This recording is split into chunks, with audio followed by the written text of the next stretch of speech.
¿Qué tal? Buenos días. Buen día, profe. Hola, buenos días. Profe. Buen ¿Qué día. tal? ¿Qué tal?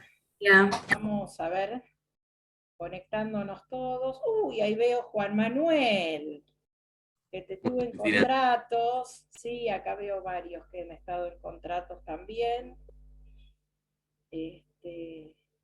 Así que nos volvemos a ver las caripelas. Por ahora las caras, nada más.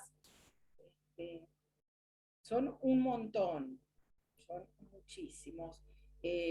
Lamentablemente, bueno, me presento para los que no me conocen, yo soy Cristina Casals, estoy a cargo de esta comisión de la mañana. Lamentablemente habíamos pedido que se abriera otra comisión de familia del plan nuevo a la tarde. Ay, esperen un cachito que quedaron los perros acá, los voy a sacar.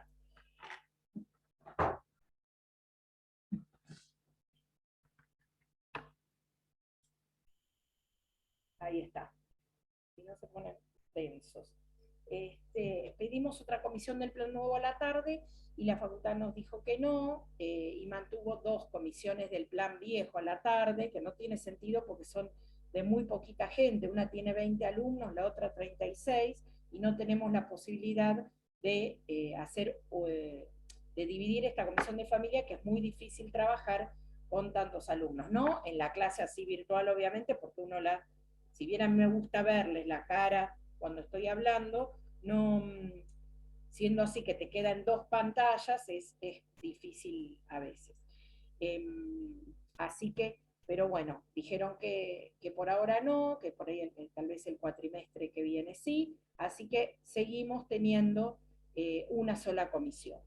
Con lo cual yo les voy a pedir que luego, si hay alguno que por razones de trabajo no puede asistir en forma a las clases sincrónicas, ¿sí?, me lo mande, me avise, hacemos una listita, pero solo de aquellos que están justificados, es decir, que por una cuestión laboral no pueden asistir a la clase sincrónica, ¿sí? Porque si no, después si no nos pasa eso, que estamos dando la clase, hay 10 y el día del parcial aparecen 20 más. Entonces, yo quiero saber, solo aquellos que se les dificulta por una cuestión laboral, ya ahora, desde esta primera semana, me mandan quiénes son, me lo mandan por el grupo de WhatsApp, y yo ya los agendo, como que es gente que se le puede llegar a dificultar el asistir en forma sincrónica. Profe, una consulta. Quienes presentamos la excepción para rendir en forma virtual, ¿también te tendríamos que avisar a vos o comunicarnos con...? Julieta, bueno, vos también en contratos, ¿sabes? Sí. Pero tenés el pelo más oscuro. Es la cámara, me parece. No bien. favorece. Bueno, me alegro que me hayan vuelto a elegir. O no, pues no les quedaba otra, así que... pero bueno. Sí, los que van a rendir... Sí.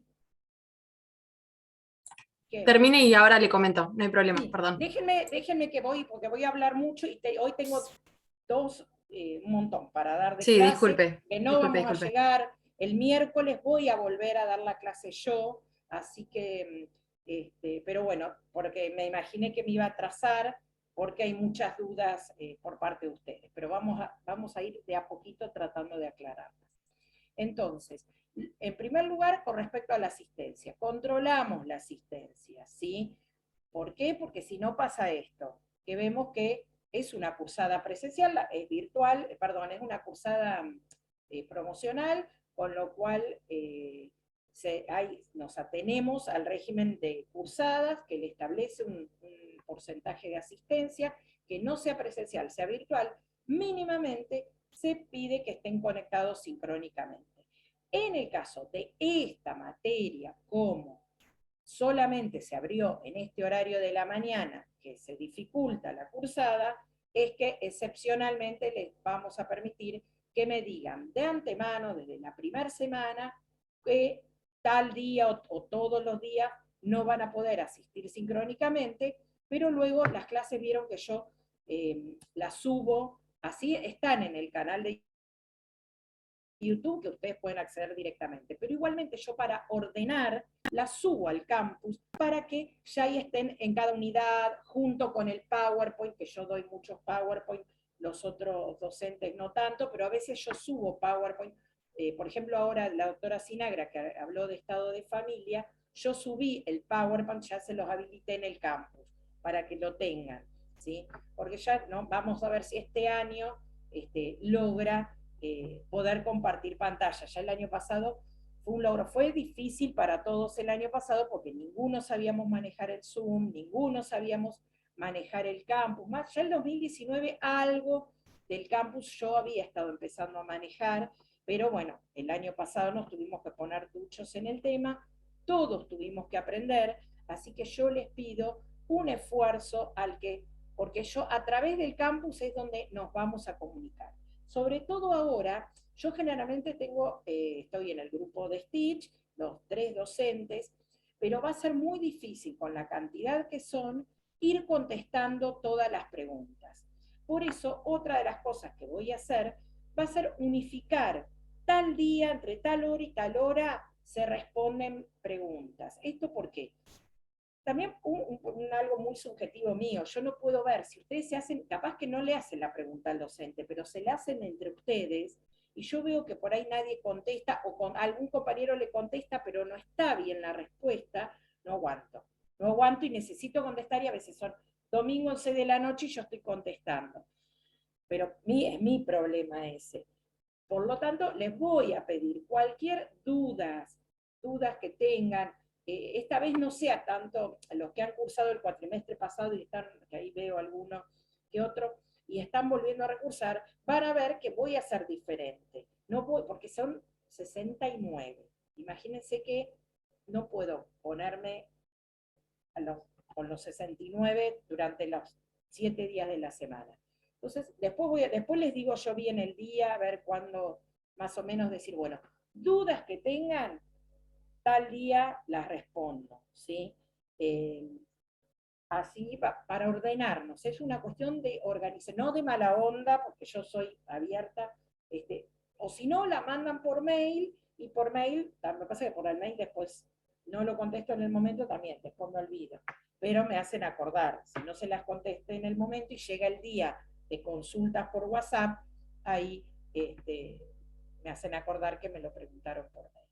Lo que sí, les pido por ahí, escuché que alguien, no sé quién era, que no sabía, que hacía mucho que no estaba en la facultad, que se había reincorporado, que era todo distinto, y que no sabía usar el campus. Yo les pido, contáctense con los chicos del centro de estudiantes, que son súper amables, que les van a enseñar a usar el campus, pero tienen que saberlo. A ver, nadie sabíamos usarlo, y todo, no es que esto se viene usando hace 5 años, nadie sabíamos usarlo y tienen que aprender a usarlo, y todos tuvimos que aprender. Así que un esfuerzo le pido, van al centro de estudiantes o lo hacen virtual y le preguntan cómo se usa, cómo las claves, y van practicando, ¿sí? Porque eso los va a ordenar también, ¿sí? El ver cómo está estructurado el campo, vamos por unidad, ¿sí? Por cada unidad, como está en el cronograma. Y me acuerdo de otra cosa, que alguien también preguntó, sigan el cronograma, porque el programa que venden en impresiones es un programa para la mesa libre. Yo en el programa, generalmente lo que está en el cronograma es el programa, lo que pasa que lo hemos a veces ordenado diferente para poder hacer la clase más didáctica, es decir, que tenga determinado sentido, el programa está más agrupado por tema, y nosotros a veces necesitamos concatenar las clases, que una clase vaya después de otra porque tiene un sentido, no porque se nos ocurra, sino por una razón. Entonces, guíense por el programa, que los puntos que vamos a preguntar es todo lo que está en el, guíense por el cronograma, que todos los puntos que vamos a tocar están en el cronograma. Tema exámenes. Hubo un error de la facultad que publicó como fecha de parcial 27 de agosto. El parcial es el que figura en el cronograma, el 4 de agosto. ¿sí? Nosotros lo habíamos consultado previamente y nos había dicho la facultad el 4 de agosto, por eso organicé el cronograma. Profe, no sería de septiembre. De octubre, ¿no? De octubre. 4 de octubre, ¿no? Octubre, rectifico, 4 de agosto imposible. 4 de agosto, 4 estaríamos pendientes. 4 de octubre. Entonces, que quede claro, el parcial es el 4 de octubre, el recuperatorio, el primer parcial 4 de octubre, el recuperatorio va a ser el día 12, porque el 11 es feriado, ¿sí? Porque como es oral, es una semana después del parcial.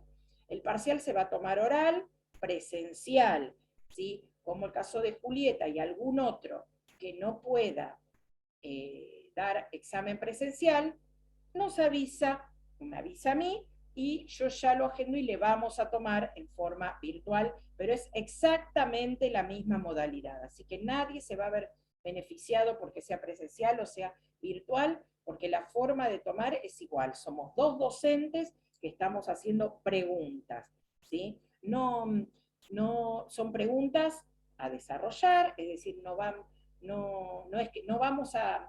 El año pasado hicimos un cuatrimestre que eran pocos, les dábamos a elegir un tema como para que empiecen a hablar y calmen un poquito los nervios, pero se hace muy largo, porque el tema que eligen obviamente lo saben muy bien, y a uno le da, no sé qué, cortarlos cuando van hablando también, y se hace muy largo el examen. Así que a medida que fue más creciendo el número de inscriptos y fue más gente, suprimimos el tema de que elijan un tema y vamos preguntando nosotros, agarramos el cronograma y les vamos preguntando de todos los temas que se han visto. Así que no va a ser nada que no hayan visto o que tal vez no lo llegamos a dar en clase, pero dijimos, miren, esto está en los manuales, que ahora vamos a hablar, tema libros, pero es oral. El presencial es exactamente igual, también va a ser oral.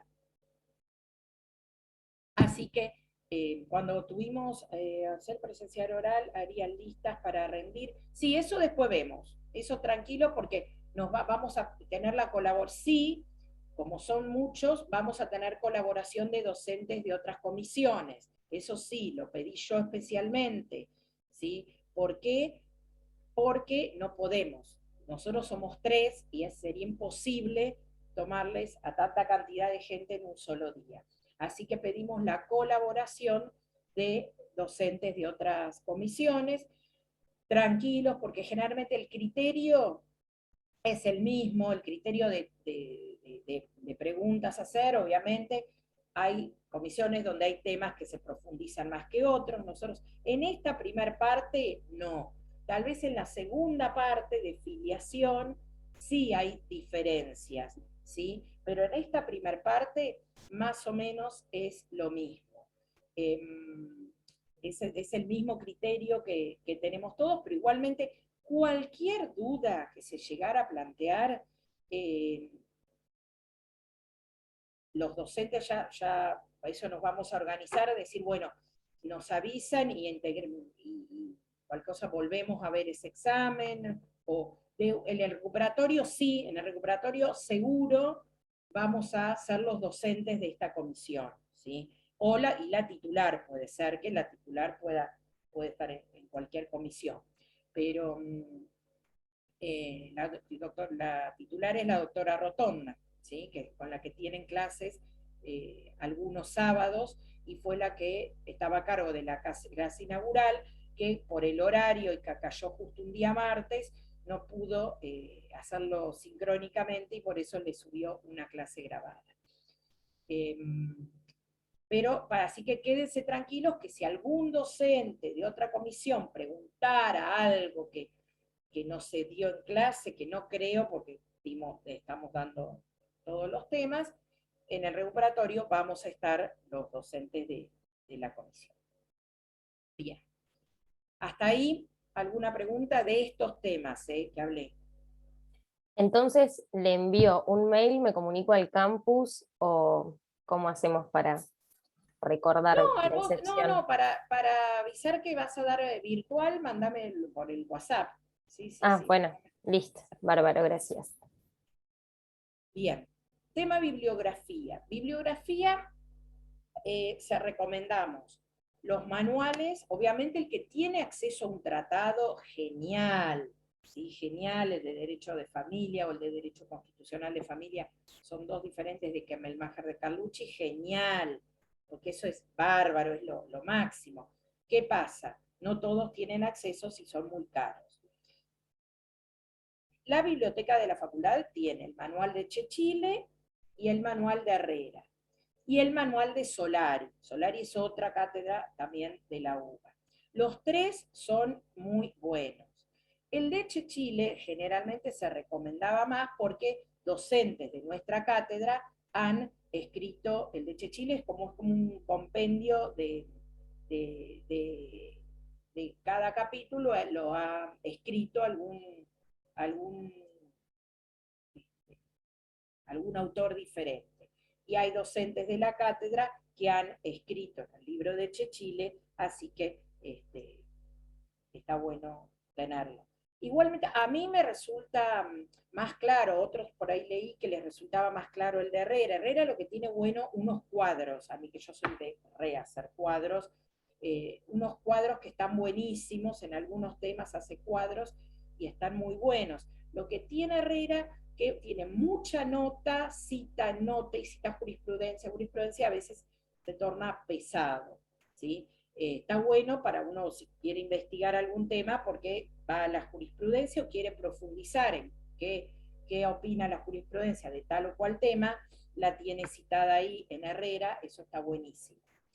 El de Solari, para el que lo recomiendo sí o sí, es para la parte de niñez. Tiene todo un capítulo de derechos del niño que el resto de los manuales no lo tiene.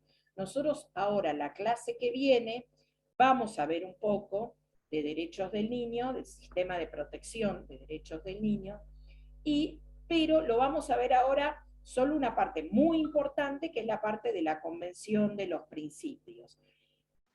Perdón, profesora, se me cortó justo. ¿Cuál es el que recomienda para el niñez? Para la parte de niñez, el manual de Solari.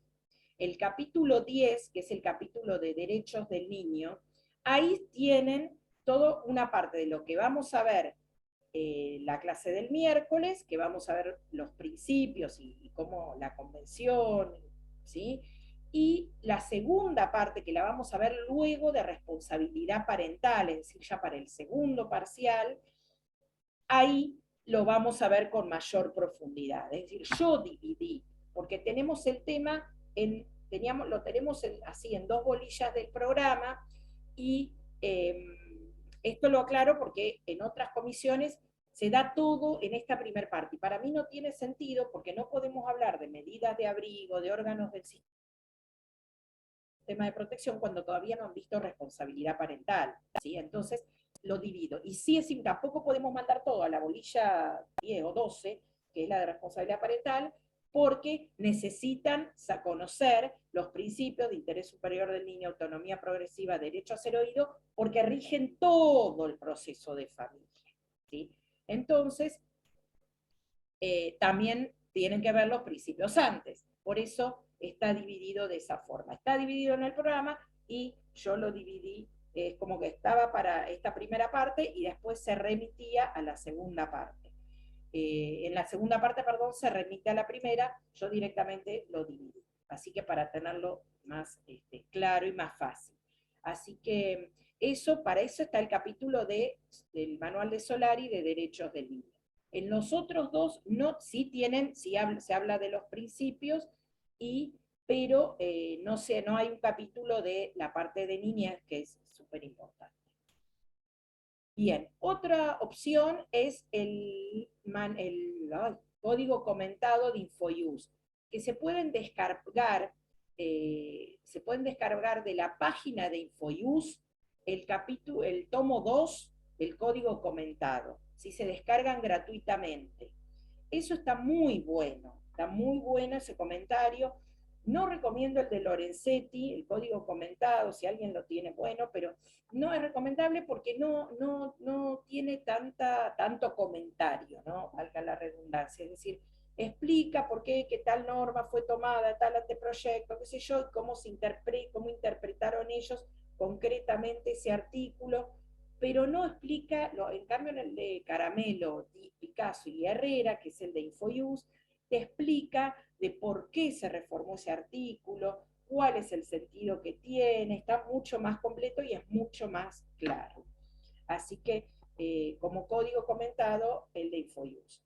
Para complementar, a ver, que quede clarísimo, no se estudia de las clases, no se estudia de los PowerPoint, el PowerPoint es para mí, para yo hacer la clase más dinámica, ¿sí? Para que ustedes no tengan que ir copiando todo, ¿sí? Si no tienen el Power y solo se hacen acotaciones, ¿sí? No es para estudiar, se estudia del manual, porque si yo estudio del código, el código es un lenguaje normativo, no es un lenguaje descriptivo, entonces no explica, y después nos pasa que cuando les estamos tomando, se saben el artículo, pero les empezamos a pedir que relacione de dónde viene ese artículo, o por qué se reformó de tal o cual forma, o cómo lo relacionarían con otro aspecto, no lo saben.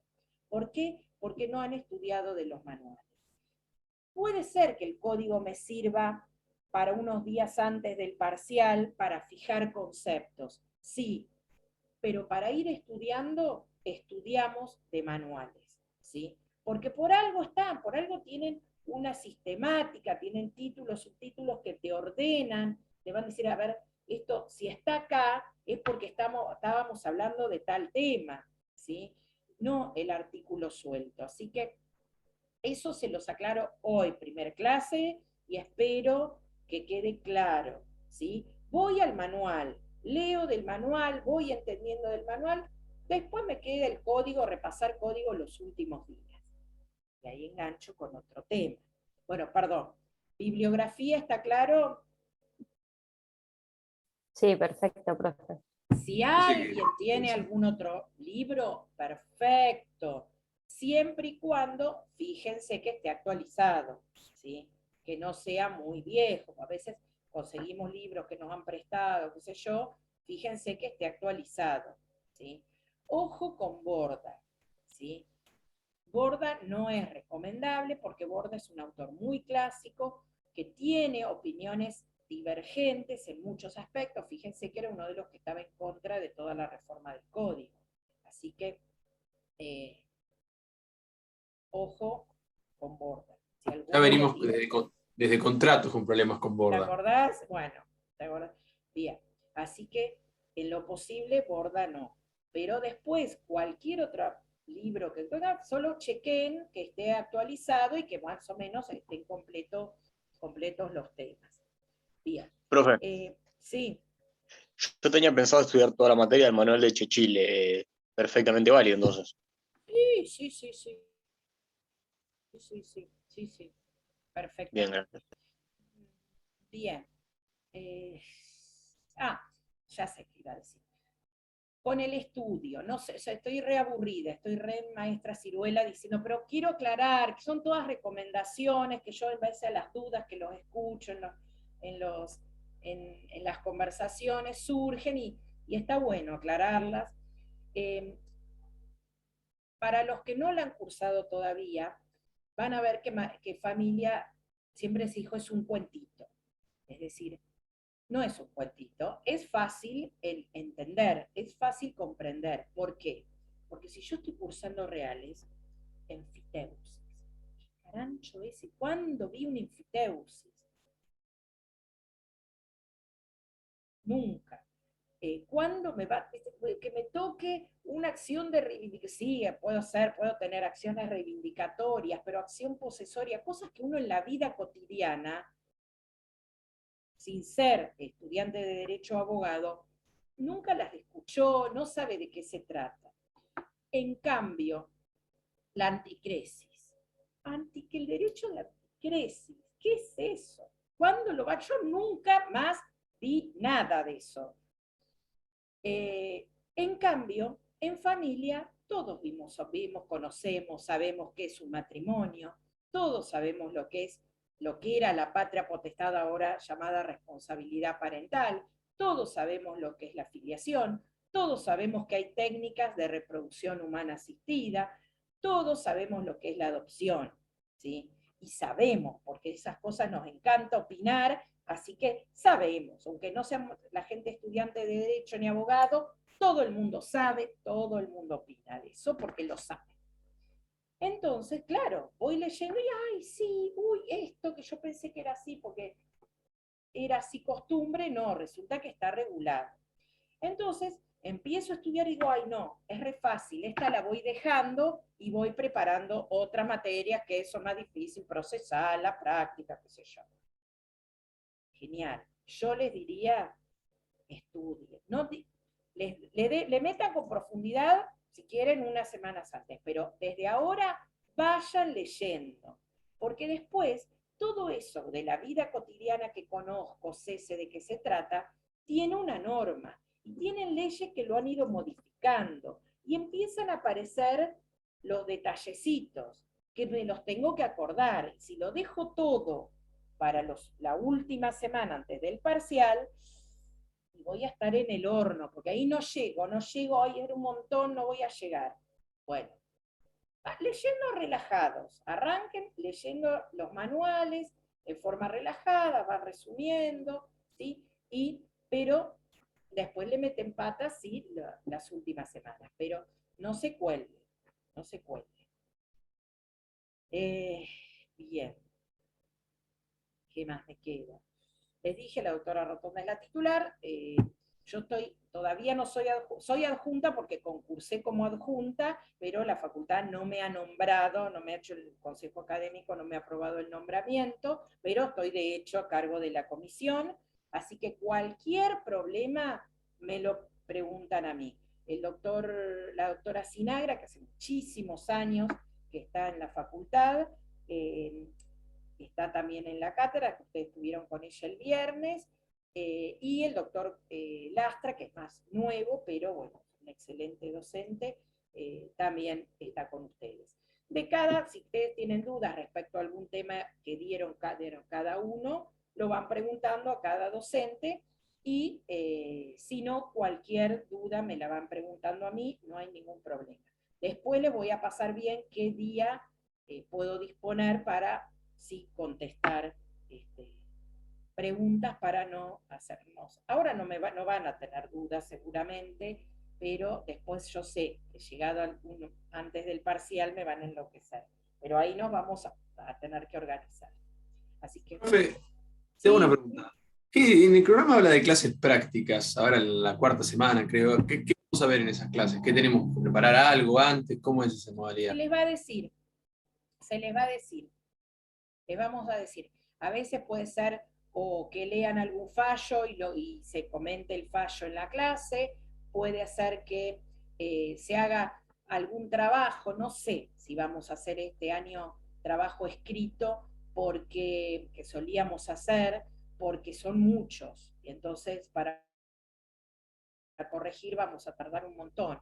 Así que lo más probable es que sea alguna cuestión práctica en la clase. Después, en la segunda parte, tienen una clase práctica conmigo que en realidad es práctica porque yo les voy a hablar de cómo es la práctica del sistema de protección, ¿sí? No es para que ustedes hagan un trabajo, pero sí les voy a traer los instrumentos de medidas de abrigo, para que ustedes conozcan cómo se trabaja en la práctica. Así que, pero eso, cada docente que esté a cargo de esa clase práctica se los va a ir informando. ¿Sí? Bueno, después yo en el campus les voy a agregar, hay fallos de la Corte Interamericana que son muy importantes para todo el derecho de familia, algunos para algún aspecto, otros para otro. Eso se los voy a agregar, que ya lo tengan al principio también, que es Fornerón, que es muy importante en el tema de adopción. Sí, va a haber trabajos prácticos, pero para realizar en clase. Salvo que la titular diga, les vamos a hacer un trabajo práctico, y no sé si donde manda capitán nos manda marinero, entonces se hará, pero no, o que digan, esta clase práctica que hagan un trabajo para entregar, salvo que lo diga la titular, sino no está previsto como en otras oportunidades el trabajo práctico final para aprobar la materia, no. Eso es en sus sesiones porque es bimestral, pero en familia no. En familia prueban con los 2 parciales. Bueno, les decía de los fallos, Fornerón para el tema de adopción, pero es muy importante también para el tema de interés superior del niño, ¿sí? Después, Artavia Murillo es un fallo muy importante para la parte de técnicas de reproducción humana asistida, ¿sí? Después, el de González y Campo Algodonero es importante para violencia familiar, ¿sí? Después el de Escobar, es otro también fallo de la Corte Interamericana, tiene que ver con también interés superior del niño, régimen de comunicación, el de Escobar. Así que, bueno, ustedes han seguramente escuchado la clase inaugural de la doctora Rotonda, donde se ha hablado de cómo estamos imbuidos del derecho constitucional y convencional con todos, ya el artículo 1 y 2 del Código nos dice que son fuente los tratados internacionales de derechos humanos, así que estamos dando vuelta todo el tiempo con esos tratados. Yo esos fallos les sumo, lo que les subí al campus son resúmenes. Creo que hay alguno que le subí el fallo completo porque no había encontrado el resumen, pero Fornerón, Artavia Murillo, le subí el resumen de esos fallos.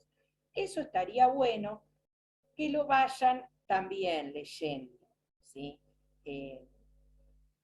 No le vamos a pedir en el examen, hábleme del fallo, ¿sí? No, pero sí le podemos preguntar. Y en este tema, la Corte Interamericana, ¿qué opinó?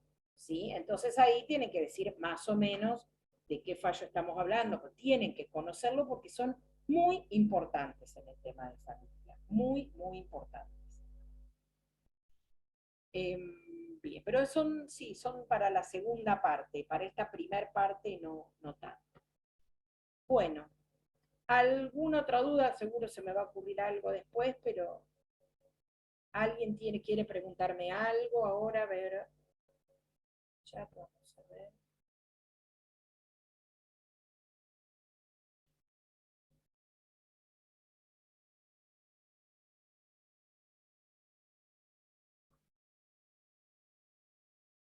Bien. ¿Estamos?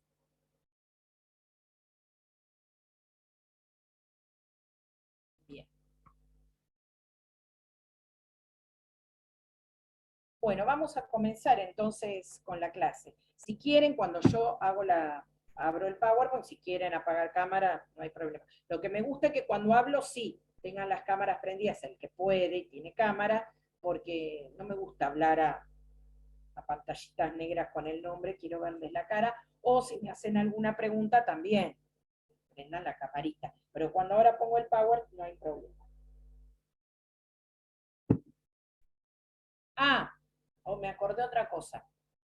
Chequen que estén en las listas del Sioux Guaraní, ¿sí?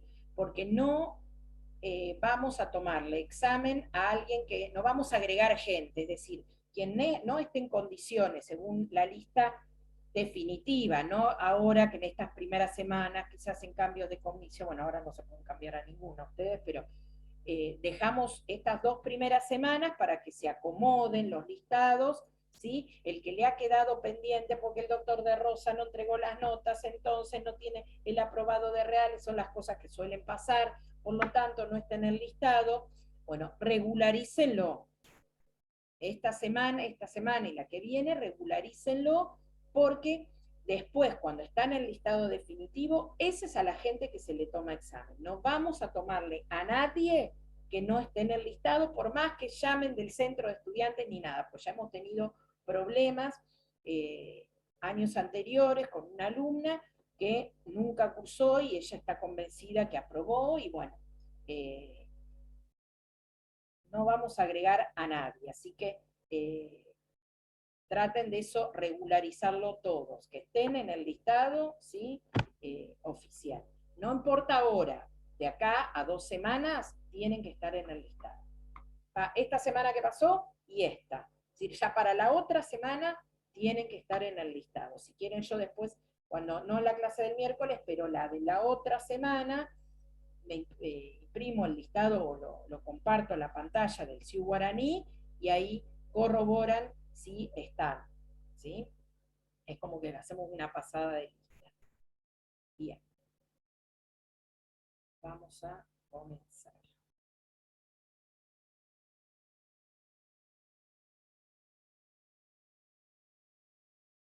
Hoy vamos a ver los principios procesales. Hay cosas que las voy a dar rápido, como la parte de principios procesales, porque eso está en todos los manuales, ¿sí?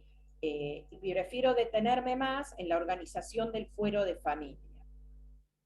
Y les voy después, les subí ya al campus un apuntecito sobre abogado del niño.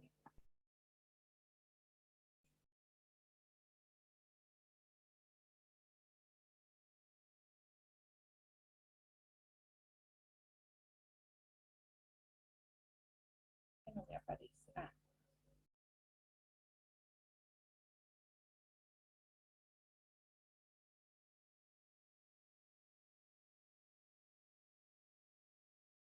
Bien. ¿Se ven?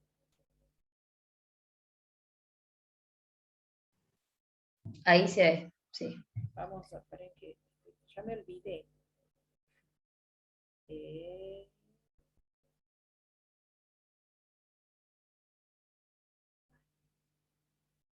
pone la barra delante y no me deja ver acá, presentación con diapositivas. O profe abajo también. Ahí está, ahí está. Sí, no pasa, me olvidé ya. Viene post vacaciones, me agarra la amnesia. Bien. Vamos a ver los principios procesales de familia. Cuando hablamos estos principios, estamos hablando de los principios del proceso de familia, ¿sí?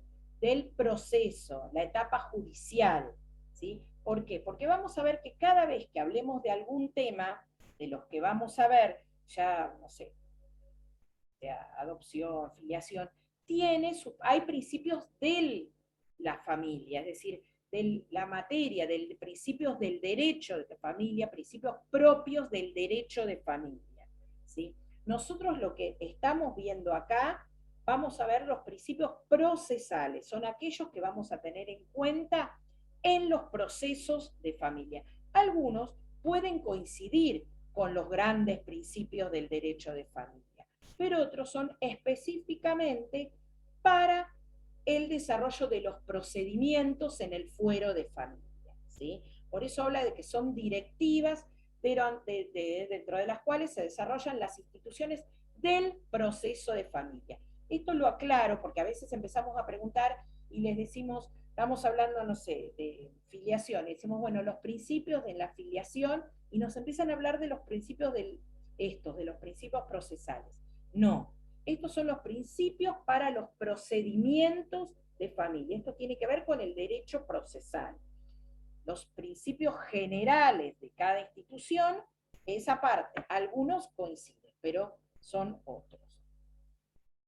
Estos principios del fuero de familia están incluidos en el Código Civil y Comercial. Hace muchos años la Corte estableció que se podían incorporar, esto ustedes ya lo saben, porque lo han visto seguramente en muchas materias, cuestiones, normas de contenido de forma, ¿sí? ¿Se acuerdan que en las provincias se reservan regular los procedimientos y la nación las leyes de fondo?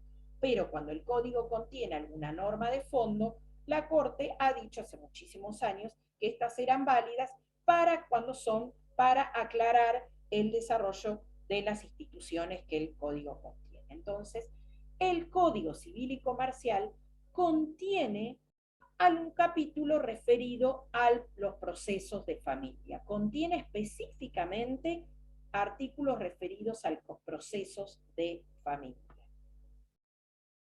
Establece reglas sobre todos los procesos, características de las acciones de Estado. Esto cuando ustedes vieron con Isabela Estado de Familia, vieron que había acciones de Estado. Bueno, las características de las acciones de Estado están mencionadas en el Código Civil y Comercial de la Nación. Normas de competencia en razón del territorio, es decir, quién debe intervenir, ¿sí? Donde ahí tenemos que es muy como de mucha importancia en los temas nuestros, el tema del lugar de residencia del niño, no el que conste en el documento, sino el centro de vida, que es la residencia habitual, ¿sí? También regulan las medidas cautelares que se pueden ordenar judicialmente, ¿sí? Esto lo hace el Código, son todas normas procesales, pero lo hace el Código Civil y Comercial. El 705 dice, las disposiciones de este título son aplicables a los procesos en materia de familia sin perjuicio de la ley que disponga en casos específicos. Es decir, menciona que es aplicable a los procesos de familia, pero puede ser que alguna ley especial diga que también es competencia para tal situación el juez de familia, por lo tanto vamos a aplicar estas normas. Acá enumeramos brevemente cuáles son los procesos, es enunciativo, ¿no? ¿Cuáles son esos principios que rigen en materia de familia? Tutela judicial efectiva, inmediación, buena fe, lealtad procesal, oficiosidad, oralidad y acceso limitado al expediente. Los voy a dar por arribita porque están en los manuales, esto que ustedes después los pueden profundizar bien, porque así que puedo llegar a la organización del Poder Judicial. Bien, principio de tutela judicial efectiva tiene que ver con la garantía del debido proceso. Es el derecho al acceso a la justicia, ¿sí? Al poder acceder a la justicia, el que todos ciudadanos tenemos, el derecho que tenemos de poder acceder a la justicia, y que todos lo podamos tener independientemente de la calidad, de si podemos pagarlo, si no podemos pagarlo, si estamos cercanos a los órganos, a las sedes de los departamentos judiciales, o si no estamos cercanos, todos tenemos que tener ese acceso a la justicia. Y esto se complementa con justamente lo que venía diciendo, es decir, que los justiciables tengan el más sencillo acceso a la justicia, que los conflictos se traten de dirimir en forma pacífica y no controversial, no me salía la palabra. Es decir, vamos a ver que en los procesos de familia permanentemente estamos queriendo conciliar.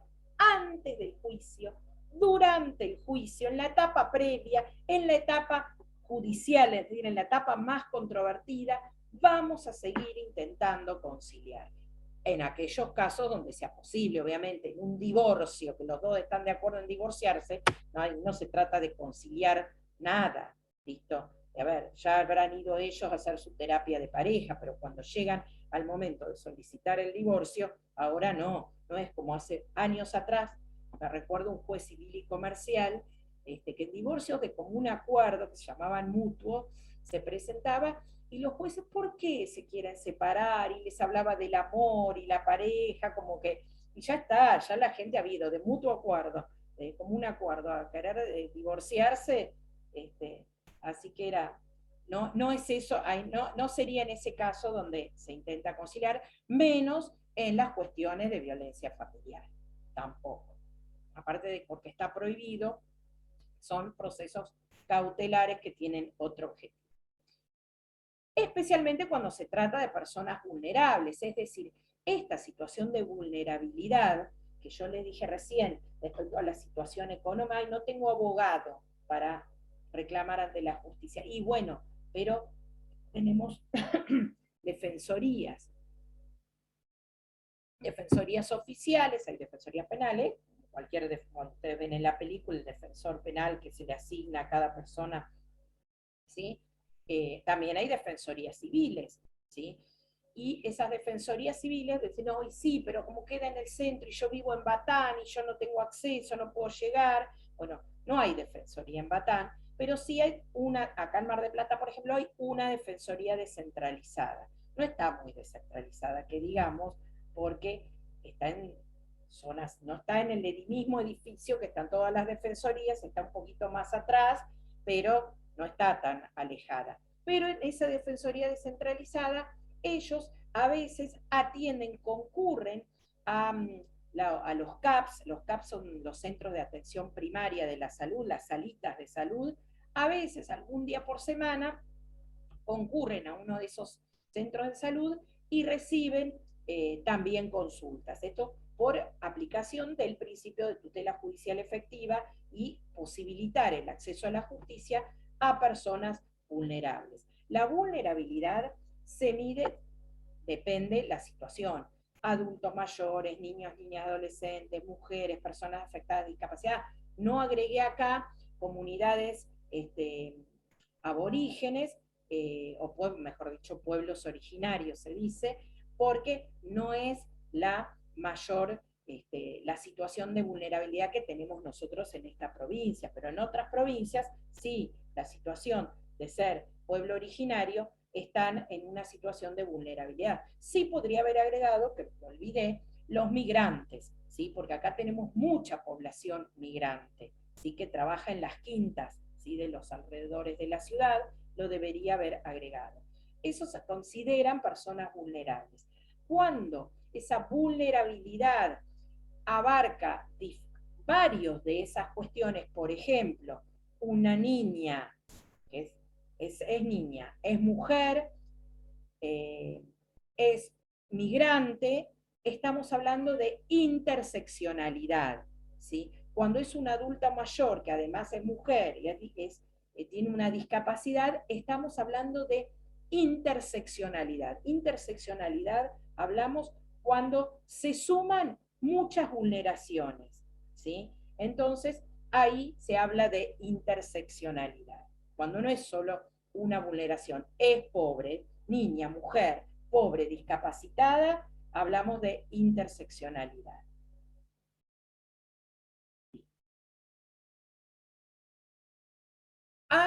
Siguiendo con tutela judicial efectiva, ¿sí? Para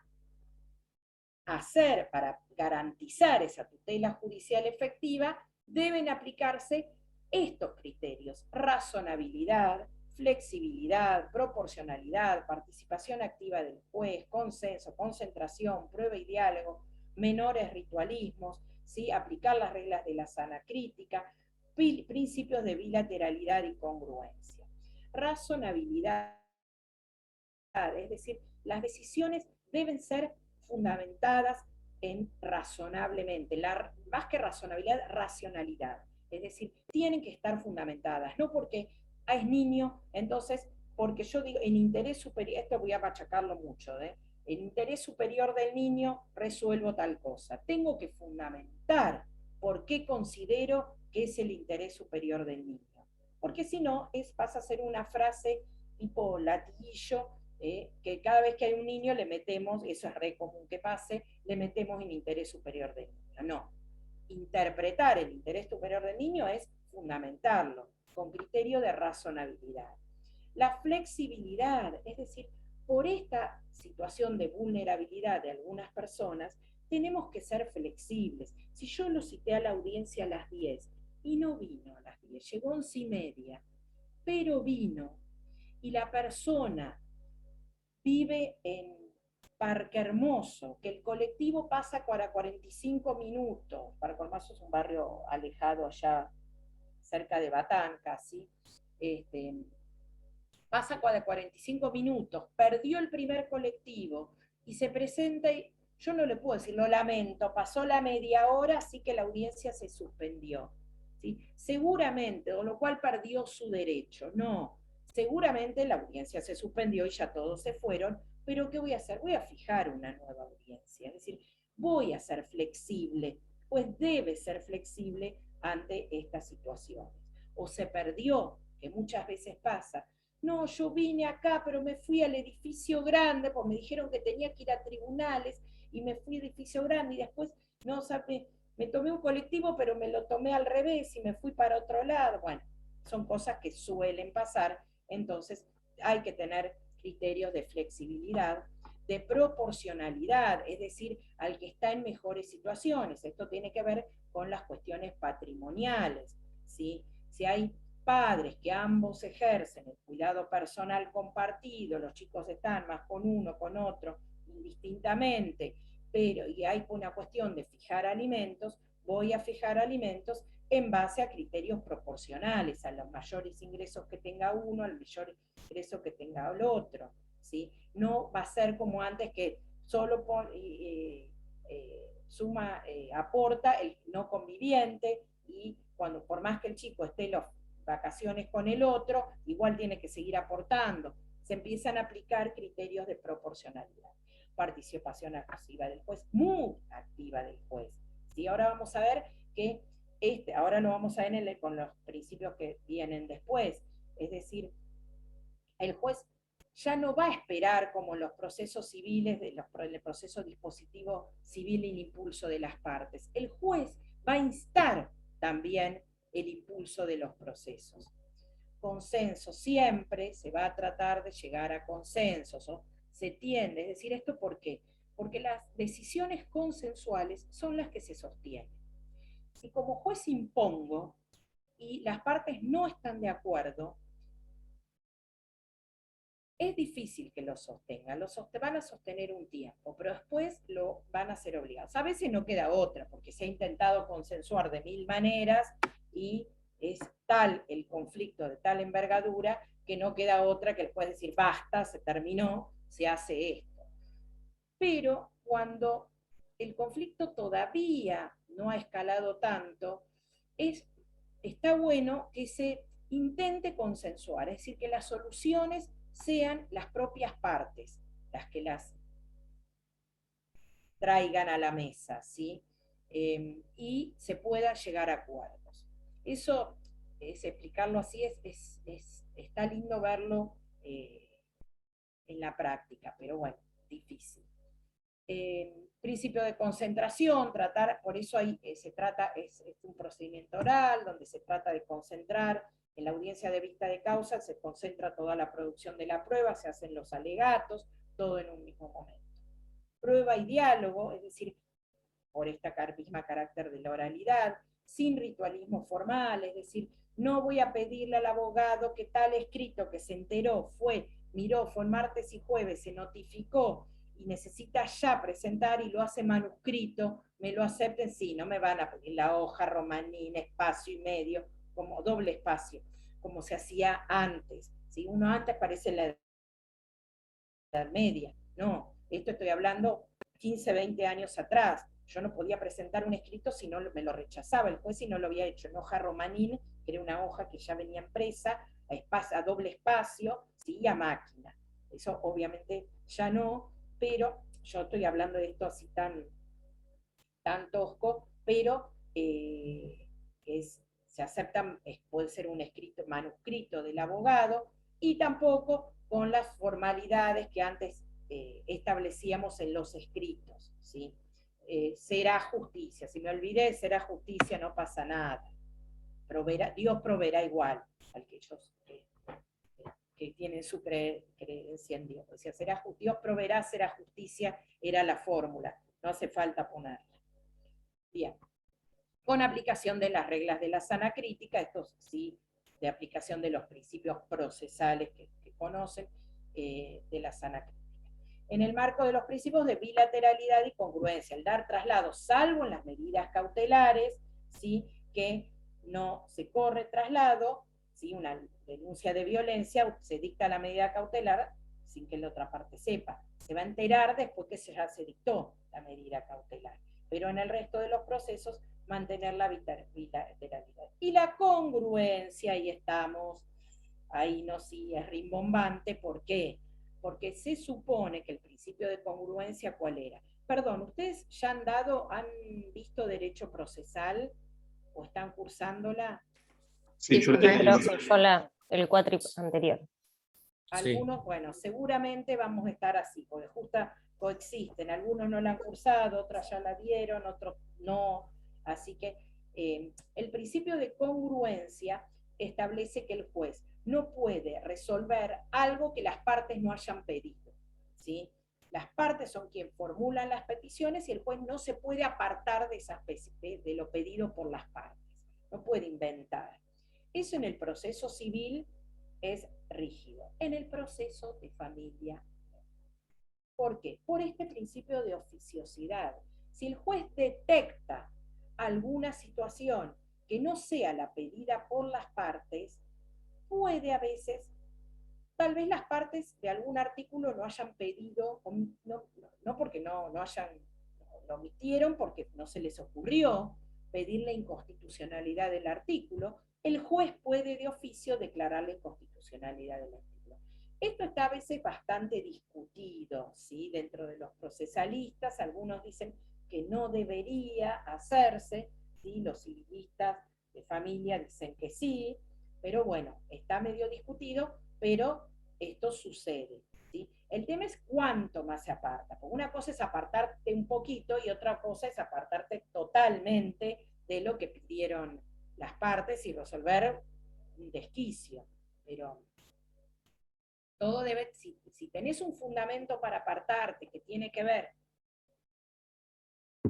por ejemplo, con el interés superior del niño, que más allá de que las partes no te lo hayan pedido, vos considerás que es interés superior del niño. Otra cosa, puede ser que un padre pida que el niño viva con él, la madre pide que el niño viva con ella, y el juez resuelve que el niño viva con la abuela. Ninguna de las partes lo pidieron, pero el juez puede resolverlo fundamentando en el interés superior del niño y todo lo que tendrá que fundamentar. No, en el interés, cuando hablo de interés superior del niño no lo hablo como frase, lo hablo como principio, como norma, como derecho sustantivo, es decir, tiene que fundamentarlo y tiene que explicarlo. Bien, seguimos porque me detuve mucho. Tiene que ver, yo escuché a Marisa Herrera decir que a partir de la constitucionalización del derecho privado, las actuaciones de oficio en el ámbito del derecho de familia han aumentado un montón, porque con el principio de curia novit curia, de que el juez conoce derecho y que tiene que aplicarlo de la mejor manera, o sobre el interés, a veces, como decías vos, ni un padre ni una madre es la mejor opción, sino que hay una tercera opción vía que en el ámbito de la familia se puede aplicar. Exactamente, pero los docentes que ustedes tengan, vieron que en nuestra carrera hay mucho docente que trabaja en el Poder Judicial, ¿sí? Y yo a veces soy bastante crítica porque históricamente fue esto, ¿no? Desde que yo era alumna también, es como que te decían lo que tenías que hacer, lo que ellos querían como jueces que se haga.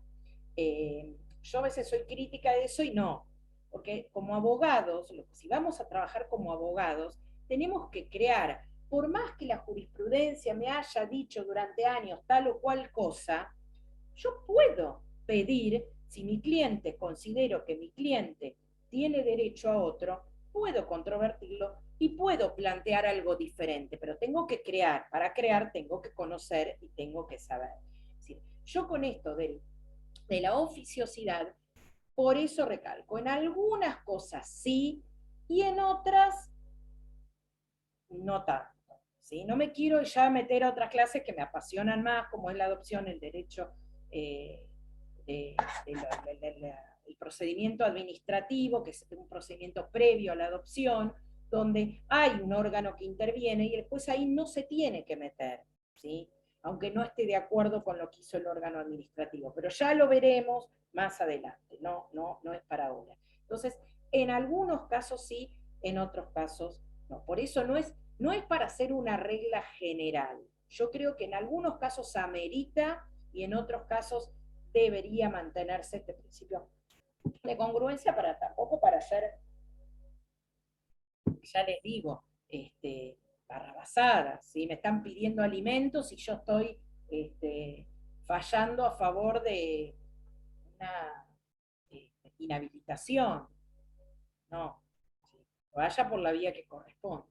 Principio de mediación, inmediación, esto lo vamos a ver ahora cuando hablemos, no sé si vamos a llegar, no, ni soñando, hablar del fuero, pero vamos a ver que hay todos la oralidad, hay muchas audiencias, el juez tiene que conocer a las partes, ¿sí? Cuando los procesos de familia tramitaban ante los jueces civiles y comerciales, muchas veces, como era un procedimiento absolutamente escrito, los jueces resolvían y nunca habían conocido a las partes. Nunca habían tomado contacto con el niño. Esto es imposible. Un juez de familia que va a resolver sobre la vida de las personas, no si le pagó o no le pagó un acreedor, sobre la vida de personas, ¿cómo no las va a conocer? Entonces es obligatoria la inmediación. También contacto, bueno, con la prueba de peritos, testigos, también se los citan a las audiencias de vista de causa. Tanto los niños como las personas con padecimiento psíquico, también el juez las tiene que conocer. No puede ser, cuando había jueces civiles trabajando con los procesos de familia, había personas internadas con incapacidades y no las conocían. No iban nunca, habían ido nunca al organismo de salud mental donde estaba la persona a conocer a esa persona que estaba internada por él. Eso es una barbaridad. El juez tiene que conocer. Principio de buena fe, esto tiene que ver, lo pasamos rápido, con la buena fe, moralidad del proceso. Acá yo cuando tengo tiempo me detengo a hablar de la ética del abogado que hace familia, ¿sí? Lo mismo con la lealtad procesal, que esa buena fe y lealtad hablamos no solo de las partes, ¿sí? Que tienen que decir la verdad, ¿sí? Mínimamente a su abogado, sino que el abogado sea leal, que el abogado no haga desaparecer el expediente, no haga desaparecer pruebas, hacia la ética del abogado, y sobre todo que el abogado no se involucre en el conflicto más que el cliente. Que eso suele pasar con aquellos abogados que no se dedican al derecho de familia, lo estaban patrocinando en un juicio laboral o en un juicio penal o en una quiebra, y como pegó onda con el abogado, le hizo la consulta que tenía, tengo este problemita de familia, vos no me lo podrías llevar, que yo, y de onda, ¿sí? Y después terminamos porque el ser abogado de familia exige de una especialización mayor, exige de un plus de conocimientos, ¿sí? Porque acá no estamos hablando de perder o ganar, que un culpable o un inocente, estamos hablando de resolver conflictos. Entonces, el abogado que hace familia no puede ponerse más aguerrido que el cliente, ¿sí? E impedir a veces consensos porque él quiere quedar bien con su cliente como ganador, ¿sí? No importa acá. Y menos si en el medio hay niños, adolescentes o personas con discapacidad. Menos, ¿sí?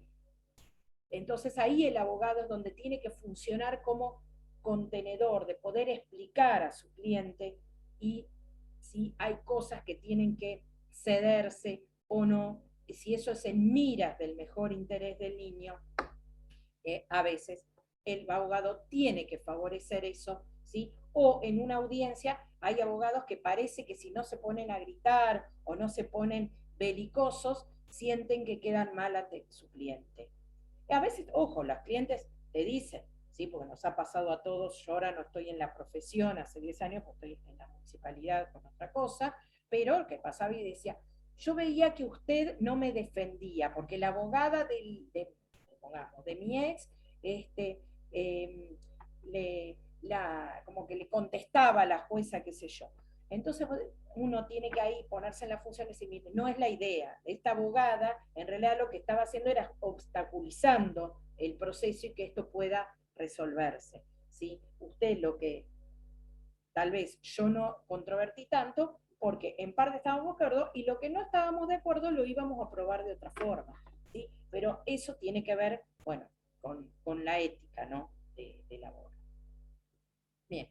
Principio de oficiosidad, bueno, ya lo vinimos hablando, esta posibilidad de que el juez pueda resolver aunque la de oficio, aunque las partes no se lo hayan pedido. Tenemos un ejemplo muy claro de un fallo que ustedes lo van a ver mucho cuando veamos filiación, ¿sí? De la triple filiación, donde un padre inicia una impugnación de paternidad, un padre que había, un padre biológico, contra un padre reconociente, un padre que había reconocido a una niña, que fue muy famoso, pues salió en todos los medios, había reconocido a la nena, el padre biológico impugna esa filiación y la jueza resuelve declarar la inconstitucionalidad de un artículo de la parte de filiación que dice que no puede haber más de 2 filiaciones, primero debe impugnarse una y luego emplazarse en la otra, porque por un pedido de la nena que ella se llevaba bien con los dos, para ella eran los dos, eran sus padres,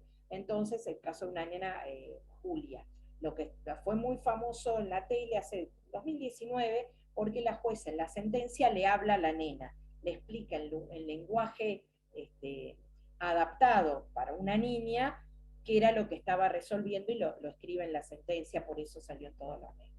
Bueno, en ese fallo, la jueza declara la inconstitucionalidad de ese artículo, y nadie se lo había pedido. Ninguno de los dos. Se había iniciado un juicio de impugnación de paternidad, no se había iniciado otro tipo de juicio, ¿sí? Pero la jueza declara la inconstitucionalidad del artículo y declara, ni siquiera el padre biológico había iniciado la impugnación, y el otro, cuando contesta, se allana a esa impugnación. Es decir, podría haberse resuelto simplemente de puro derecho, porque había un allanamiento, pero la jueza hizo más por la escucha que esa niña. El fallo ese, para mi gusto, tiene muchas otras críticas, pero técnicas, pero no importa, pues son técnicas mínimas. Estuvo bueno que hizo otro avance más a casos de triple filiación, que tenemos en nuestro país, tenemos 11 casos de triple filiación, entonces estuvo bueno en ese sentido, y en lo como redactó la sentencia dirigida hacia las nenas. Pero bueno, era como ejemplo para decir cómo los jueces de oficio pueden resolver. Bien. Lo que no pueden resolver de oficio son en las cuestiones patrimoniales, siempre que no haya personas menores de edad o personas con capacidad restringida. Si hay personas menores de edad con capacidad restringida, también pueden resolver de oficio. Pero si no, si son adultos capaces, todo lo que tenga que ver de naturaleza patrimonial, ahí sí necesitamos el impulso de las partes. Por ejemplo, compensación económica después de un divorcio, por ejemplo, liquidación de los régimen de comunidad, ¿sí? Entonces, en esos casos, ahí sí rige a rajatabla el impulso procesal, salvo que haya personas menores o con capacidad restringida. Principio de oralidad, dijimos, en los procesos de familia vamos a ver que hay una etapa previa ante el consejero, que es oral, vamos a ver que hay 2 audiencias, preliminar y vista de causa, que son orales, la demanda, la contestación son escritos, ¿sí? Esos actos sí son escritos, pero la prueba se provee en forma oral, salvo obviamente aportemos con la demanda y contestación prueba documental, ahí va por escrito, pero el resto de la prueba es oral, la de peritos, la de testigos, ¿sí? Los alegatos son orales, ¿sí? Bien, acceso limitado al expediente, esto tiene que ver con la reserva, ¿sí? Las cuestiones que se ventilan en familia tienen que ver con la intimidad. Entonces, los expedientes, uno no puede, cualquier abogado, entrar a la MEV, como hace en un proceso civil, y mirar cualquier juicio aunque no haya intervenido en ese juicio. Materia de familia, las actuaciones son reservadas solamente para los que integran el expediente, para las partes, sus letrados, órgano administrativo, también, que no figura ahí, pero también tiene acceso al expediente si ha intervenido el órgano administrativo. Bien. Bueno, estos son principios propios relativos a la prueba, ¿sí? Pero, bueno, el tema de la prueba, los que han estado visto procesal, sabían que habían principios en relación a la prueba, a quien le incumbe un hecho, al quien alega un hecho, le incumbe la carga de probarlo, ¿sí? Entonces, es decir, quien dice, pasó tal cosa, es el que debe probarlo. Pero ya la doctrina en general, no solo procesal de familia, sino la doctrina general moderna, tiende a ampliar los medios probatorios y la carga probatoria. Es decir, quien esté en mejores condiciones de probar es el que puede hacerlo. Es decir, en familia se admite la prueba de cualquiera de las partes. Y en la prueba de testigos, a diferencia de los procesos civiles, acá se admite la prueba de parientes y allegados. ¿Por qué? Porque estamos hablando de cuestiones domésticas, y generalmente los que presencian los que han estado presenciando con sus sentidos las cuestiones domésticas han sido parientes o allegados, estos que comprenden las generales de la ley que establecen esas fórmulas. Acá sí se los admite. Después sí, perdón. En los Después procesos va a valorar si esa prueba es pertinente o no. Sí. No, que te iba a preguntar si en los procesos de familia también se permite como testigo a las personas menores de edad en algunos casos, ¿o no? Sí, sí, sí, sí. Sí, Bien. tenés que tener más de 14 años, que es lo que la ley establece que una persona menor de edad para ser testigo en un juicio tiene que tener más de 14 años, ¿sí? Salvo que los haya afectado directamente a ellos, alguna situación, suponete una cuestión de maltrato, una situación de abuso que ellos hayan podido observar, capaz de un hermano, sí pueden en esto declarar, ¿sí? Aunque no tengan los 14 de los adultos. Es por eso la flexibilidad y la amplitud.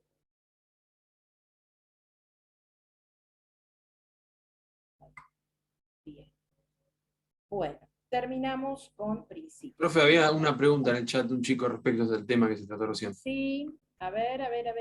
Sobre la cámara GESEL.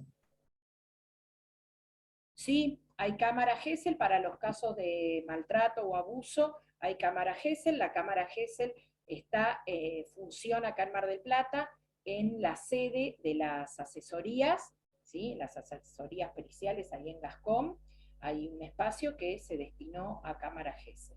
Sí, sí. Compartir. Bueno, les decía, con relación a los principios, nos quedan 15 minutos justos. Voy a dar el pantallazo de organización del Poder Judicial y el miércoles lo seguimos viendo porque obviamente no voy a llegar. Con respecto a estos principios, en los manuales lo tienen, léanse, que es la tutela judicial efectiva, todos estos que detallamos, inmediación, porque los preguntamos, ¿sí? Pero recuerden, estos son principios del proceso de familia, no son principios del derecho de familia. El derecho de familia puede tener otros principios como interés, que lo vamos a ver todo el tiempo. Cada vez que hablemos un tema van a ver que lo primero que vamos a hablar va a ser de los principios, los voy a agotar con los principios. Pero es súper importante, porque cuando tenemos que fundar un escrito, cuando tenemos que fundar una resolución, es decir, desde el lado que estemos, ¿sí? de la cancha, siempre vamos a ir a apelar a estos principios. Así que el derecho a ser oído, el derecho a el interés superior del niño, el derecho a ser oído, es un paraguas, es una burbuja en la que está todo el derecho de familia. ¿Sí? Así que esos tienen que ver, después hay principios propios de cada institución, qué sé yo, en la adopción el derecho a conocer los orígenes, en la filiación el derecho a la identidad, ¿sí? Que son propios de cada uno. La autonomía progresiva la tenemos en la responsabilidad parental, ¿sí? También en la adopción, pero esos son propios de cada institución. Pero hay principios que están en casi todo, transversalmente, en todo el derecho de familia. Bien. Vamos a pasar ahora a al otro punto del programa, que es la organización del Poder Judicial en la provincia de Buenos Aires. Pregunto, ¿acá hay alguien de alguna otra provincia que haya venido a estudiar a Mar del Plata o alguien de Capital Federal, de algún otro lugar del país? ¿O son todos de provincia de Buenos Aires?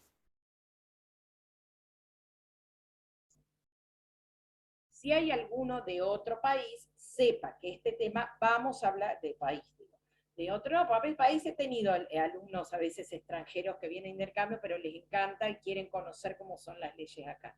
Pero si hay alguno de Capital Federal o de otra provincia, sepan que esto que vamos a ver es diferente en otras jurisdicciones. ¿Sí? Los que somos de provincia de Buenos Aires, esto es así. Obviamente vamos a centralizar un poquito también acá en cómo es el Mar del Plata, ¿sí? Pero las normas son de toda la provincia.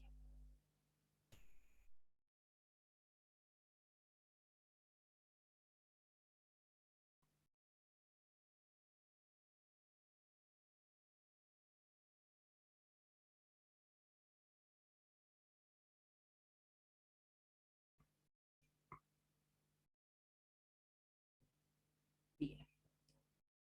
Dentro del derecho de familia, del procedimiento. A ver, nos ubicamos en lo que es fuero de familia. Seguimos con el derecho procesal.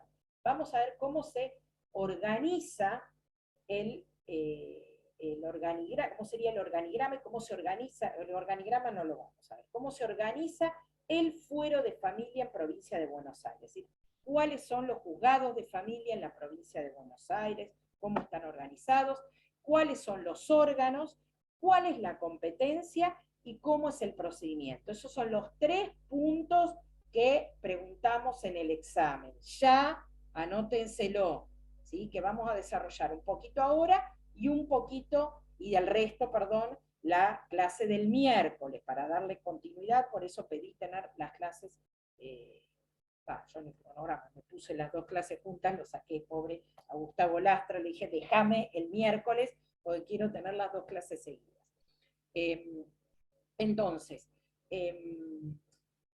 órganos, competencia, es decir, cuáles son los órganos que integran el fuero de familia, cuáles son, para qué es competente el juicio de familia, el juez de familias, ¿sí? De qué por razón de la materia, qué es competente, y cómo es el procedimiento.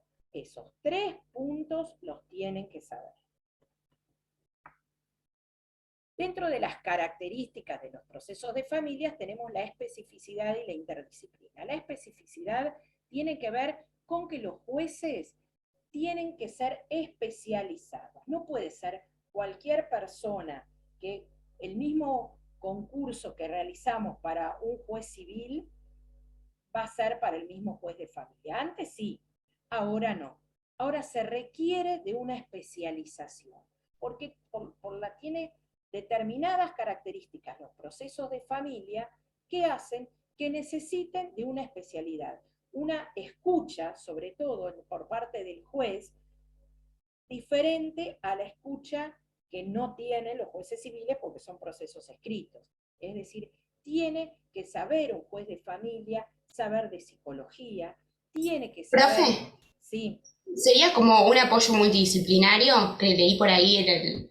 Ahora vamos, todavía no llegué a la interdisciplina. Bien. La especialidad del juez de familia, cuando uno quiere concursar, ahora para concursar cualquier cargo en el Consejo de la Magistratura, existe una escuela judicial que a partir de este año es obligatorio realizar determinados cursos, ¿sí?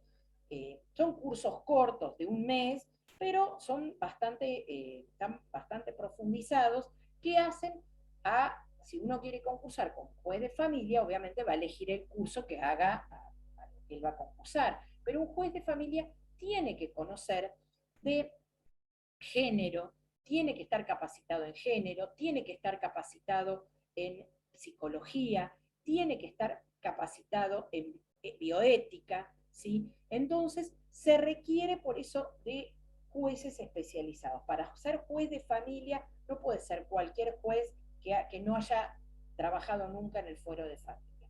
Tiene que garantizarse una especialización. Y además el trabajar en forma interdisciplinariamente. ¿Por qué? Para eso vamos a ver que el fuero de familia cuentan con trabajador social, con psicólogo y con psiquiatra. Es decir, necesariamente el fuero de familia va a tener, es obligatorio, tener un equipo técnico. Un equipo técnico formado por estas 3 profesiones, ¿sí? Inclusive se habla de a veces de incorporar también a alguien de la antropología. No está, y en algunos juicios se ha convocado. Si bien no integra como planta permanente el personal del juzgado, como estos que están ya integrados del equipo técnico, se puede llegar a pedir para algunos casos algún tipo de colaboración, ¿sí? Pero el trabajador social, el psicólogo y el psiquiatra son obligatorios en todos los juzgados de familia, ¿sí? ¿Por qué? Porque estos son los que lo van a ayudar al juez a no tener una única mirada jurídica, sino también una mirada apoyada en otras disciplinas, ¿sí? Que es súper importante en estos fueros. Cuando uno trabaja en la profesión, es común que la gente por procesos que tienen que ver con las emociones o estas cuestiones de familia, se angustie, llore. Y hay abogados que dicen, bueno, no, esto vaya al psicólogo. Acá yo soy abogada, yo no soy psicólogo. Error, porque uno como abogado tiene que saber aprender, porque también los abogados requerimos una especialización, ¿sí? Si bien no se exige, no es obligatoria para trabajar en el fuero de familia, tener esa especialización, es aconsejable, porque tenemos que tener esa paciencia, esa escucha, porque la gente, cuando en este tipo de procesos, se le juegan mucho las emociones. Hay cosas que uno como abogado puede contener como una capacitación y hay veces que no las puede contener y uno mismo como abogado particular puede pedir la ayuda de algún otro profesional y decir, mira, tal persona, vamos a atenderla juntos, ¿sí? O si realmente hay un estado, una situación emocional, que esa persona de eso no puede salir, entonces no puede tomar decisiones y uno necesita que tome decisiones para saber qué petición, qué va a peticionar, entonces puede ser, bueno, primero, fíjate, hablalo, anda a una terapia y después vemos. Pero no al primer llanto que tiene la gente, decirle, yo no soy abogado, no soy psicóloga, yo digo esto porque me ha tocado presenciar a colegas que han dicho eso, es una barbaridad. Entonces, también los abogados, no solo los jueces, trabajan en interdisciplina, los abogados tenemos que trabajar en interdisciplina. Bien. ¿Cómo se organiza en la provincia de Buenos Aires? Esto es un poquito de los antecedentes, cómo se venía, cómo veníamos antes y cómo estamos ahora, ¿no? Para ubicarnos, ¿no? Nosotros teníamos hasta el primer tribunal de familia en Mar del Plata, fíjense que fue en el 2002, se creó. Y fíjense, teníamos una ley orgánica del Poder Judicial que decía que las cuestiones de familia eran competencia de los juzgados civiles, es decir, los juzgados civiles, ante los juzgados civiles, tramitaban todas las cuestiones de familia, todas. El mismo juez que resolvía una quiebra, una ejecución hipotecaria, un embargo, también resolvía cuestiones de familia, todas, no solo cuestiones patrimoniales, todas. Eso hacía lo dificultoso a veces porque dependía de cada juez si eran, entendían que el proceso de familia tenía una característica especial, entonces la escucha al niño, le escucha a las partes, conocerlas, y otros no. En la ley 11.453 crea el fuero de familia en el año 1993, pero se fue implementando muy gradualmente. Como les digo que en Mar del Plata recién, fíjense, la ley era del 93 y en Mar del Plata se crearon en el 2002 los tribunales de familia. Esta ley en toda la provincia establecía tribunales colegiados de instancia única, es decir, 3 jueces de familia, era un tribunal, 3 jueces de familia. De instancia única, ¿por qué? Porque las decisiones de esos jueces no había una cámara de apelación para los cuales se podrían recurrir. Directamente se iba a la corte por recurso extraordinario, solamente en los casos que me aceptaran el recurso extraordinario. Entonces, esos eran tribunales de instancia única que se iba directamente a la Suprema Corte, no había cámara de apelación. También tenían un equipo interdisciplinario, dos consejeros, siempre hubo 2 consejeros de familia para la etapa previa, el proceso era oral, audiencia preliminar y vista de causa. En Mar del Plata, como les digo, fíjense, la ley estaba desde el 93, empezó en cada departamento judicial de a poco a crearse los tribunales de familia.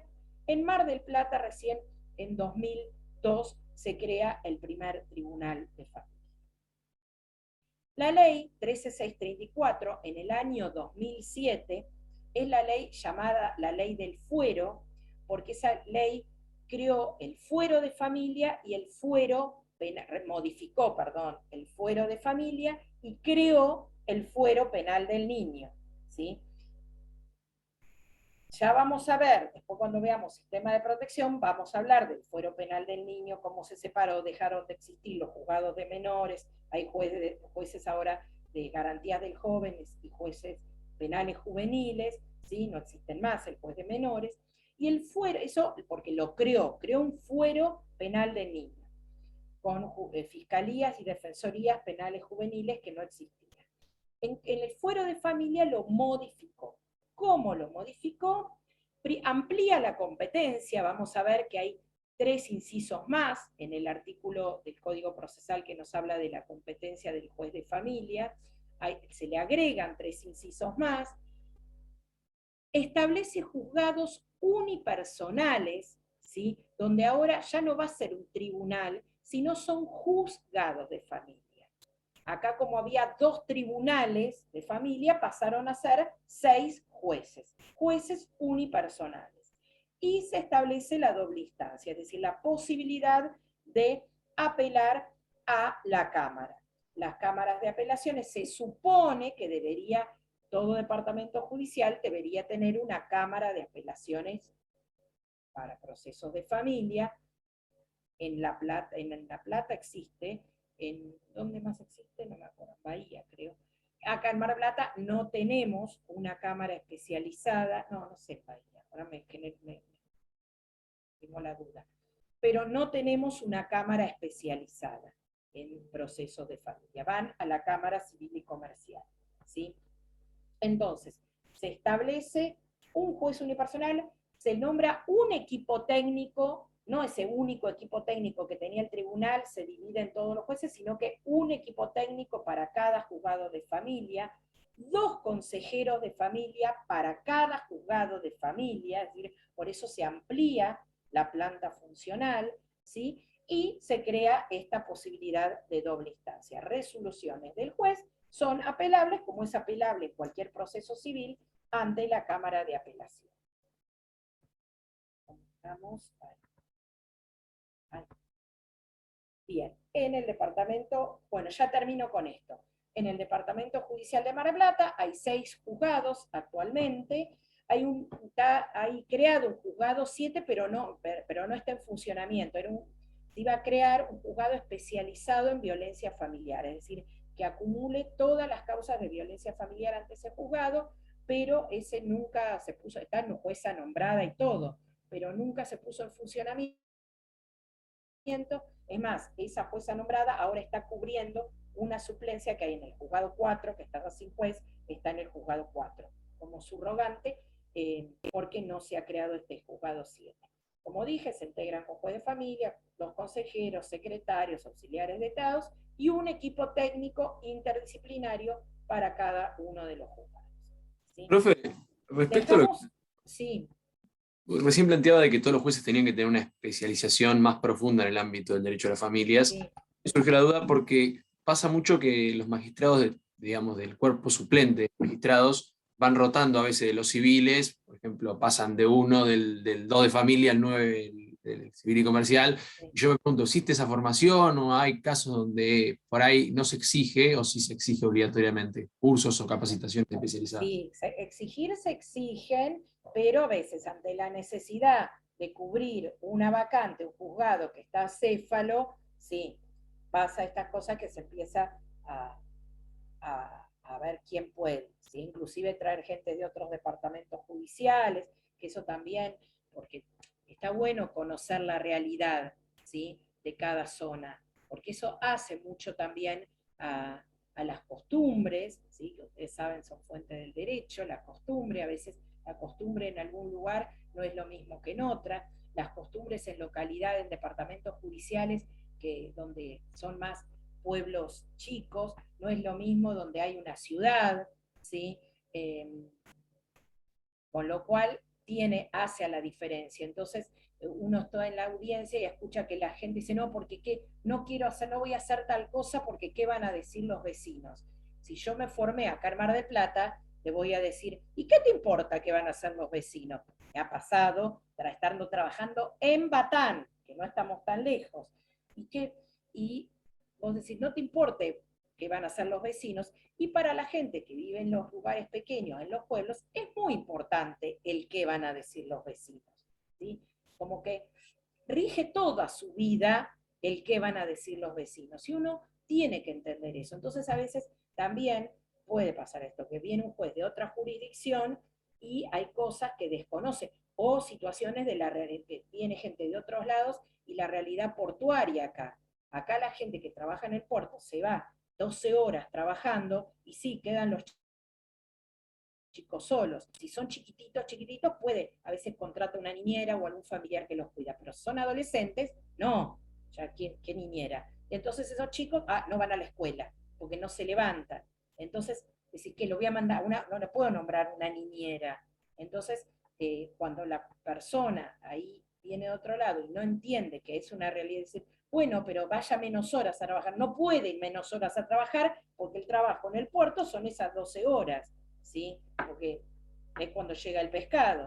Entonces, está bueno, lo ideal sería obviamente ser del lugar y tener la formación, pero es lo que vos decís, Juan Manuel. A veces vienen subrogantes, igualmente hasta ahora los subrogantes que yo conozco que han venido se apoyan mucho en la planta del juzgado, es decir, en cómo venían trabajando desde el juzgado, consultan. Es más difícil cuando viene un juez que ha sido de otro lugar y es nombrado como titular y nunca vivió en la ciudad y hizo su cambio de domicilio porque decide ahora venirse a vivir a Mar del Plata porque le gusta más y tiene otra impronta. Y es más difícil porque ya es como juez titular, y el que es juez subrogante generalmente se apoya mucho en el trabajo del personal. Sí, obvio que no que se entienda como una crítica, sino como una consulta de cómo fue, No, sí. que recién aparece en el contexto de por ahí temas que son muy particulares, porque cada familia o cada situación de familia tiene particularidades propias. Sí, capacitaciones por ahí son distintas. Profe, una pregunta. Sí, ¿Me Julieta. escucha? Yo le voy a contar, perdón, Julieta, al resto. Julieta y Juan Manuel, yo los tuve en contratos. Entonces ya me tienen confianza, no les da vergüenza. Y en contratos, los dos eran muy preguntones. Así que el resto, no dejen que hablen ellos. Pregunten ustedes también, porque si no ellos dos se captan todo, ¿eh? Igual está bueno porque preguntan atinadamente, ¿eh? Igual no importa si no preguntan atinada y se equivocan y preguntan una pavada, pregúntenlo igual porque todos están aprendiendo, así que no me importa, no quieran hacer la pregunta inteligente. Para eso, obvio. Para eso estamos. Respóndanmelo en el parcial. Pregunten, pero les digo a estos dos porque estos dos son... Bueno, mi pregunta es que si respecto a los integrantes del equipo técnico, ¿pueden ser testigos en el proceso? No. Por ejemplo, un psicólogo que haya tratado a una de las partes, ¿no? ¿Se lo puede citar como testigo? No, si trató a una de las partes se tiene que excusar, no interviene. Perfecto. Sí, en ese proceso, en esa causa no va a intervenir. Y tampoco incorporados como peritos en el caso de que no, sean. Como perito sí. Como perito sí. Y lo entrevistó al niño, al adolescente, a la parte, a la persona que está de ese proceso. Claro. Lo entrevistó en ese proceso como el informe pericial, sí. Bien, genial. Es la prueba justamente pericial. Va a ser el perito oficial. Sí. Nos falta, fuero de familia, nos falta todo el procedimiento. Hasta acá fuimos más o menos, viendo un poquito, y nos falta de los órganos también, porque lo vamos a hablar mucho del consejero de familia. Así que, pero bueno, lo dejamos para el miércoles. Yo tengo una consulta más para hablar de la práctica o de la realidad de lo que pasa. Con esto bueno, que en Mar del Plata la doble instancia no se cumple con estos requisitos de especificidad e interdisciplina.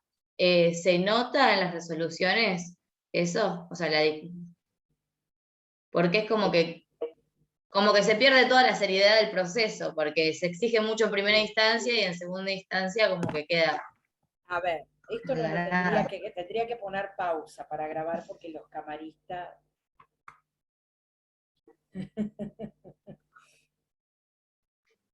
Perdón, si alguno es, ya les digo, familiar, hijo, pariente de camarista, los adoro, los requiero, son divinos, conozco a varios y los aprecio un montón. Pero son, ya, como les dije. Bueno.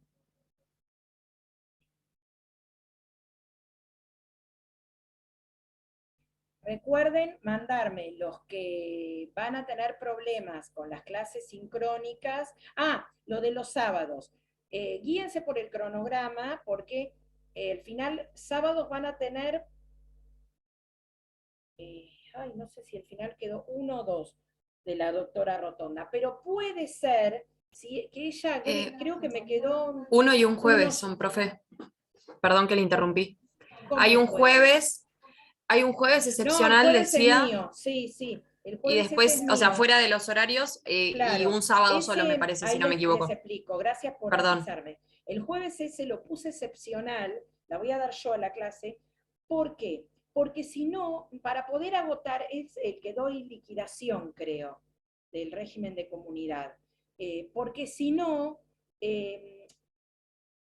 la secuencia de los temas me iba a quedar salteada, iban a hablar del régimen de separación cuando no habíamos terminado el régimen de comunidad, ¿sí? Entonces, me iba a quedar mal el cronograma con las clases y ustedes las clases salteadas. Entonces, para evitar eso, doy clase, esa clase obviamente, si no hay problema, el que no pueda asistir o no presencialmente, después la escucha grabada. Lo que tengan en cuenta, las clases que se dan grabadas, escúchenlas antes de la que le sigue, ¿sí? Porque tienen una secuencia. Ahora, por ejemplo, yo el miércoles que voy a terminar con este tema, no creo que termine de dar la primera parte del sistema de protección. Entonces, les voy a dejar el Power que tiene, creo que tengo un Power que tiene audio, ¿sí? Así que escúchenlo, ¿sí? Porque si no, les queda la clase incompleta. Cuando se da una, o sea, por alguna circunstancia, no sé, me enfermé, tenía fiebre, no pude dar la clase, y les subo una clase grabada del cuatrimestre pasado, tengan la precaución de escucharla antes de la clase siguiente con otro profesor. ¿Por qué? Porque los temas tenemos que respetar el cronograma, que están secuenciados, así que eso escúchenla, por más que no estén en ese momento, escúchenla a la tarde. Y después, bueno, eso les decía, y la doctora Rotonda va a dar clase de protección de la vivienda familiar un sábado, pero puede ser que ella se agregue algún sábado que no esté en el cronograma. Por eso en el horario de cursada le pusimos un sábado por mes, ¿sí? Puede ser que se agregue algún otro sábado, por ahí no ahora, pero después en la segunda parte, capaz que ella se agrega algún otro sábado, ¿sí? Bueno. Profe. ¿Sí? Perdón, en relación a los mails que usted pidió, yo le había mandado un mail el viernes, después si lo puede chequear, no por favor. Bueno, sí, gracias.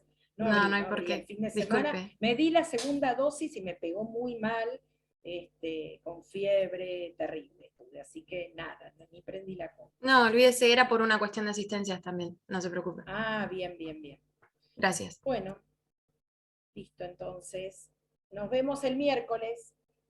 Nos vemos, Chao, profe. profe. Nos vemos. Chao, gracias. Nos vemos el miércoles. Chao.